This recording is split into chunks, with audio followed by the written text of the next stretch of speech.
guys, I have a bunch of products that I really dislike to share with you today. I've basically been collecting some products that I've maybe mentioned along the way that I wasn't super satisfied with, or that I've been testing out recently and was actually planning to do some videos on, and I just can't even take the time to do it because they're so bad. So I'm going to go ahead and share with you these products that I hate. I'm going to start with a couple of mascaras. Now, in my collection video, I mentioned that I had been testing out these two mascaras by Pacifica and that I hadn't completely gathered my thoughts yet. And that was basically because I was really trying to like them and I just don't. They're so bad. So the worst of the two is definitely this Natural Minerals Stellar Gaze Length and Strength Mineral Mascara.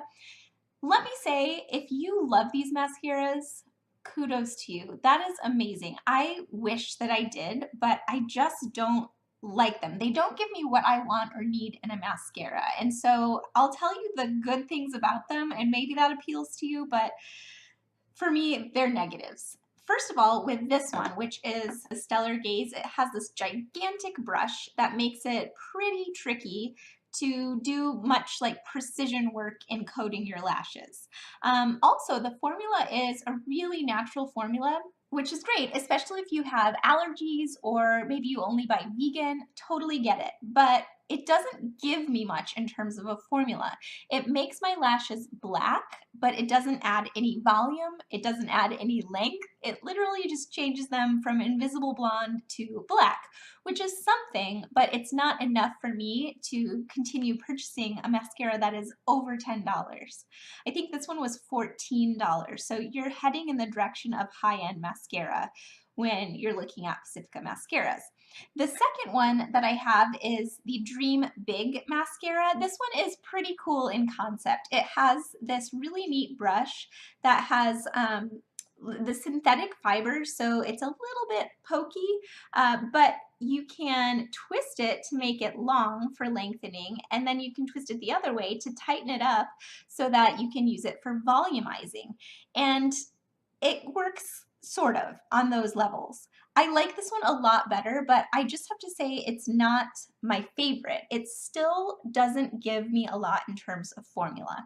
I find that it does a better job of doing the lengthening and volume that I want a mascara to do. I really want it all from a mascara. I want it to lengthen, volumize, and curl my lashes.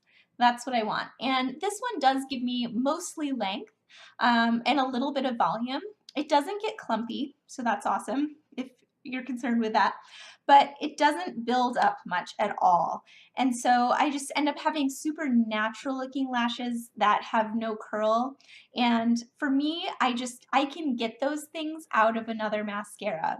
Not to mention this one is $17. So again, even closer to a high-end mascara price range, and just doesn't perform the way I would want it to. So I was planning on doing a mascara showdown with these and doing the full video application, one coat by two coat, and then side-by-side comparisons. And I just can't bring myself to do it because they look so piddly on my lashes.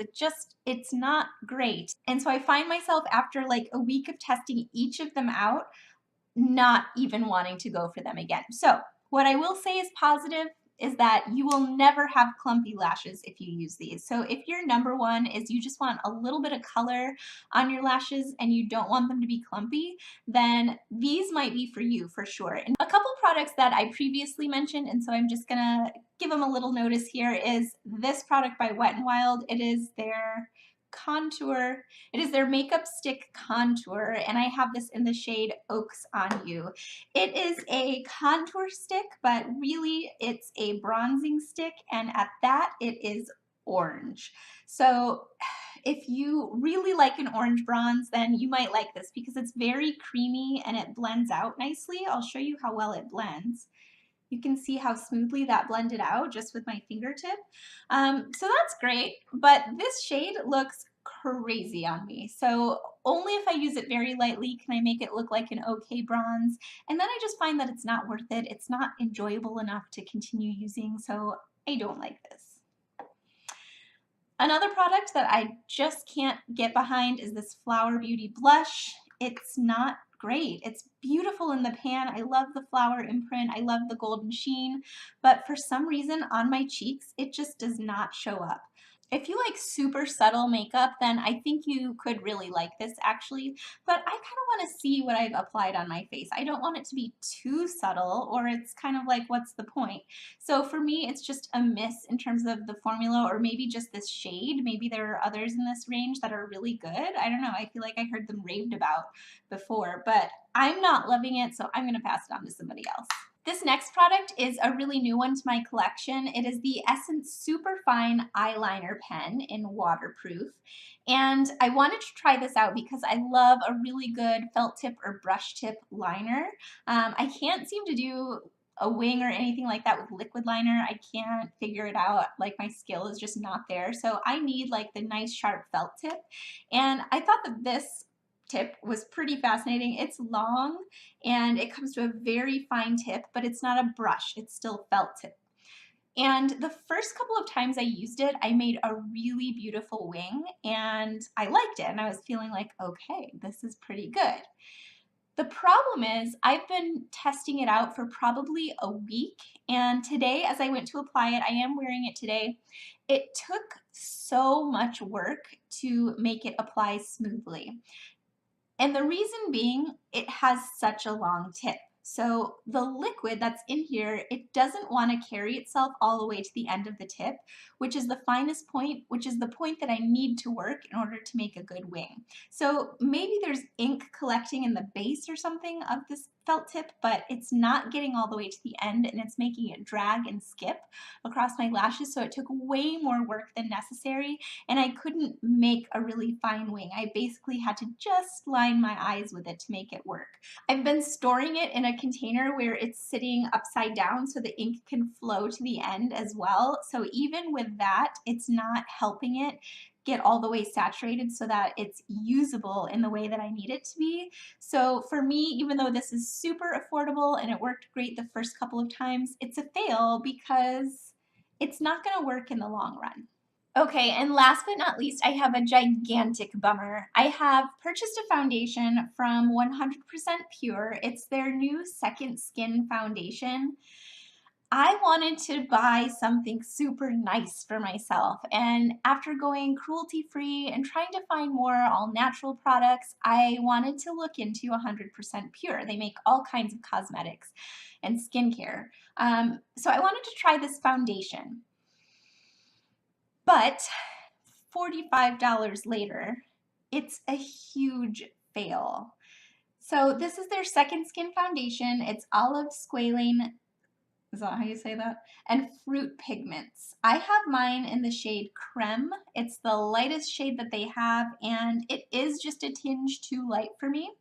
So let me tell you about the formula. First of all, it's definitely a serum formula. You have to shake it up before you use it. It has a beautiful frosted bottle, like a little rose gold pump at the top, and it's like the pump with the dropper on the end. You can see after I've dropped it how very liquidy it is, so it's definitely a serum foundation. It's just a little bit too light for me, so that's an issue, but the formula is problematic. I find that whatever it is about the formula, the type of ingredients, pigments, whatever, it really settles into my pores. And I don't have crazy dramatic pores or anything, but it settles in there big time and it looks like I'm wearing makeup. It doesn't look like a second skin. I find it a little bit hard to blend out as well. It takes a lot of work to make it apply evenly and not look streaky. You can kind of see the streaks there just on my hand. So the best way I found that I could apply this was actually with my fingertips. It did not work with a brush and it kind of just soaked into the sponge because I think it is so thin and liquidy. So I had to apply it with my fingertips, and then even then it didn't look great.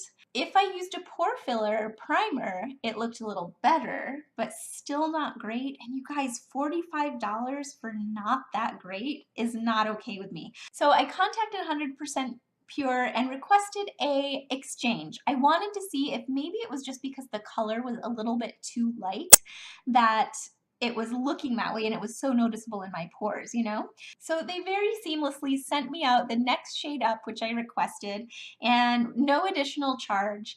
And you guys, I got that one and it still did the same thing. It just sat on my skin. So I hate it. I'm so bummed with that because I loved 100% Pure's customer service.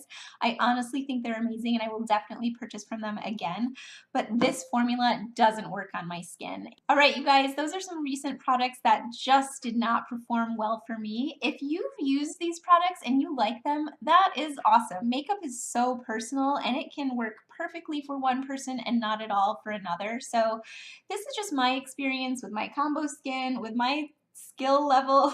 These things did not work well for me. So I hope that you enjoyed and I hope that you're having an amazing day. I hope you'll subscribe to my channel as well so that you can come back and see some more videos, and I will catch you guys next time. Bye.